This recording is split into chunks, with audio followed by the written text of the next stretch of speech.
All right, in yet another blow to Syrian President Bashar al-Assad's forces, Syrian rebels captured the central Syrian city of Hama. And this comes just days after seizing the city of Aleppo. According to Syria War Monitor, the rebels stormed Hama from several sides and engaged in street battles with Assad's forces before announcing the complete takeover of the city. The rebels let off volleys of celebratory gunfire as they entered Syria's fourth largest city.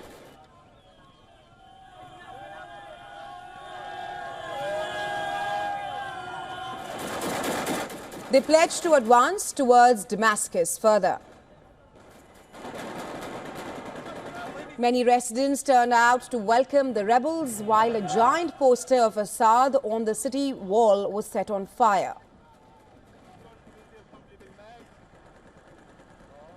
The Syrian army admitted losing control of the city, which is strategically located between Aleppo and Assad's seat of power in Damascus.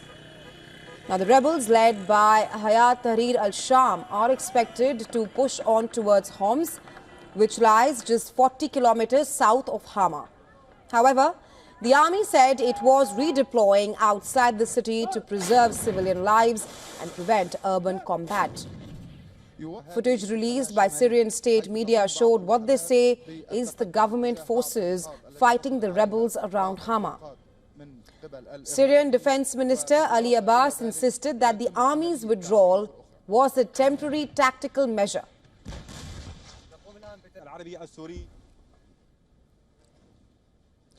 Meanwhile, a war monitor said that tens of thousands of members of President Assad's Alawat minority community are fleeing Homs, heading towards the Syrian coast, fearing the rebel advance after the takeover of Hama by the Syrian rebels. Furthermore, Syrian rebel chief Abu Muhammad al-Jolani has urged Iraq's prime minister to keep his country distant from Syria's war. فكما نجح العراق ونجح السيد محمد شيع السوداني أن ينأى بنفسه عن الحرب التي بين إيران وبين المنطقة في الآونة الأخيرة، فنشد على يده أيضا أن ينأى بالعراق من أن يدخل في أتون حرب جديدة مع ما يجري في سوريا.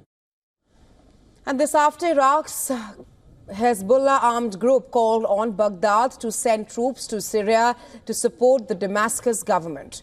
Now, Iran-aligned Hezbollah, Katib Hezbollah, is part of Hashad al-Shabi, an alliance of Iran-backed former paramilitary groups now integrated in Iraq's regular armed forces. Meanwhile, Iraqi Shiite cleric Muqtada Sadr has urged his country to stay out of the fighting in Syria, triggered by a lightning offensive launched by rebels last week. Meanwhile, Syrians in Aleppo suffer from shortages of essential needs after rebels take over. The bakeries are short on bread, and footage showed people lining for bread and petrol